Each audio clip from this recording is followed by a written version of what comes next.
इंसाफ देवे तो तुम दो असन डीसी साहब को दरखास्त यार को याद होता चलो तो संग इंसाफ मिलसी के बता इंसाफ को था मिलसी ऐसा आदि थे बैठ के ना रहो जिनका गड्डी बाके जोर मैं गड्डी का किराया को थवान सा ऐसा कोई भी नहीं अल्लाह सवा के बता तुसी कदे दरियाफत करो तो का रख दियो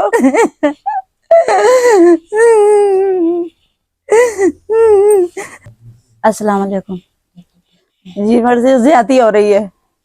बड़े 6 बच्चे कदे बच्चों का राशन मांगते सन ऐसे ऐसे बच्चे ही नहीं मड़ी कार पुलिस गई है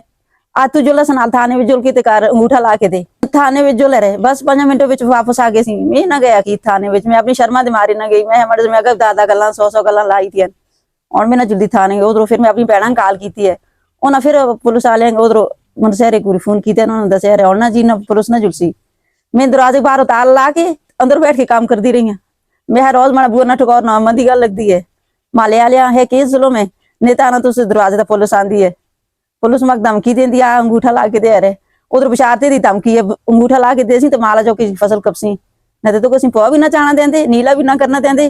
मकई रात दी उसको ना कपना देंदे ज्यादा हो रही है अल्लाह इंसाफ देवे तो इंसाफ देव कदे इंसाफ जोग बैठे थे राखते है डोगी मिनी बेची तो बैग ना कोई डोगी बिच बाढ़ रखते साधक दो भरा है उन्होंने दोवां मिल के ते मड़ी डोगी लतीफा के नां दा करके बेची है ते मड़ी कख भी नहीं छोड़िया बिशारते था बेची है तो बिशारत को मैं है तू मुआ का मड़ी डोगी मुआ का तरली डोगी है उसको कहन आधा ना मैं 80 लाख रुपया देता तुड़ी डोगी था मैं तुड़ी की कहन सा मैं तरली की कहना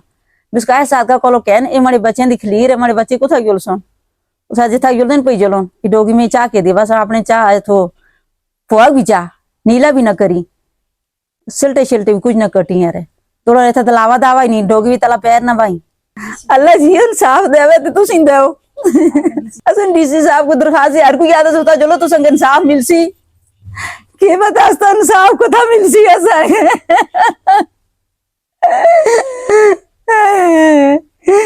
आदि थे बैठ के ना रहो जिनका गड्डी बाके जोर मैं गड्डी का किराया को थवान सा मके याद दिन थोड़े 6 बच्चे आप बैठ ना कोई सियाना बंदा कहन तो जोर इंसाफ दे सुन ऐसा कोई भी नहीं अल्लाह सवा के मतलब तुसी कदे दरियाफत करो तो का रख दियो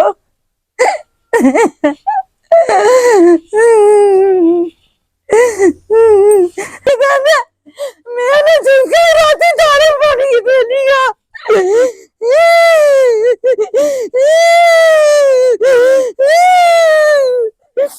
मरा नहीं दादे माई तू दो रोटियां की पकानी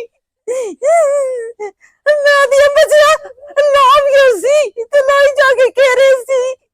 आडे ना मकावा मेरी गला दिया हाँ अस्सलाम वालेकुम भाई ये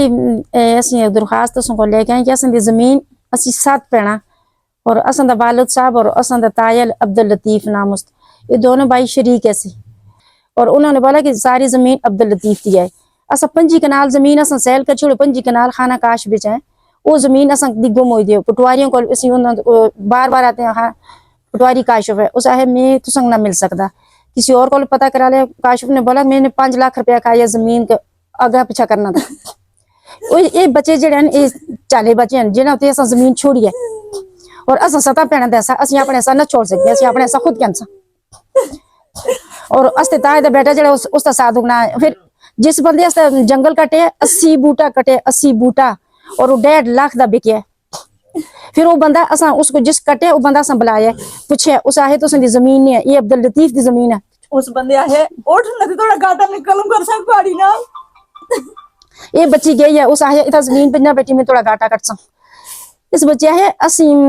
प्यू दी जदाद असी 12 साल दे असा वालिद साहब फौत होए असा अपनी सारी चीज दा पता है असा 1 फुट जगह अपनी इधर उधर कसक नहीं होने दी असी बस उन्हें होन असा तो पता नहीं उन्हें बंदे जिस बंदे खरीदी है उस तो बिशारत ना है उस बंदे आए ये जमीन अब्दुल लतीफ है रहमतुल्लाह दा कुछ भी नहीं उसको फिर असी चौकी भी जगह पुलिस वाले असा कहा तुम जमीन नहीं है तुम इधर क्या कर दियो जमीन अब्दुल लतीफ दी है क्यों 2 भाई मैंने 2 भाइयों का ऐसा नहीं बराबर होंगे 50 कनाल जमीन है 50 कनाल असा बेची 5 असली खाना काश की जमीन है उस जमीन का कोई पता नहीं थाना लसा नवाब दे और उठा 3 बार गया सो कोई इंसाफ नहीं मिले जहाँ जुलदे असा कहते नहीं क्यों शोर कर दी जमीन तो संदी बिकी दी है असा कुछ नहीं कहता, नहीं कुछ पीता है, पता नहीं असें अम्मी को कुछ ना कुछ छाप के कुछ करा लिया होवे तो होवे, लेकिन असा नहीं, असा जी जमीन बेची है तो असा पता है, असा अपनी फुट फुट तब पता है। असा एक जगह 2.5 कनाल बेची है, एक जगह असा 3 कनाल दी है, एक जगह असा कनाल दी है, एक जगह असा 7 कनाल दी है। उन्हें पटवारी को पता नहीं 10-20 कनाल दे स्टाम्प बढ़ा के साथ छोड़े, और पटवारी जड़ा है उस किसी जगह तो पढ़ाई नहीं देता। पटवारी का नाम काशिफ है, और बंदे का जिस बंदे ये काम करा लिया उसका नाम सादुक है, और ये बच्चे उससे पढ़ाऊ देने, ये बेचारे ना कोई राती रोटी दे दे खाने नहीं तो वैसे राती भूखे होने। इसके 2 बच्चे चले, एक बच्ची 32 साल दे, एक बच्चा 30 साल दे, 7 बंदे ना, और इनको टाइम का खाना नहीं मिलता। असा कम साफ चाहिए। फिर इसने जमीन और इसमें 3 कनाल जमीन बची दिया, 3 कनाल इस मकई लाई है, वो मकई अन्नी कटना दी थी ना। सन 6वें महीने की 3 तारीख में, जरा चुप, 6वें महीने की 3 तारीख में पेशावर खुली कचहरी में दरखास्त दी दिया, और 3 तारीख को उन्हें पुलिस वाले बंदे ने इस्तेकार क्यों भेजन। 3 दिन चलते ने इस बच्ची कहे उसे तो थ्रू के करसा आ के अंगूठा ला तू रसा कचहरी के अंदर बैठ के काम करती रही, उनसे डरा था। इस बच्ची जबरदस्ती लेके फिर बड़ी दरखास्त दी थी, क्यों इस बच्ची किस तरह जुल्म किया है। पुलिस वाले देखो जी, पुलिस आको ते काम करे ना, जदों बंदे दी दरखास्त है, दरखास्त वाले बंदे नाल उसनू दा कोई काम नहीं इस नाल छेड़ना दा।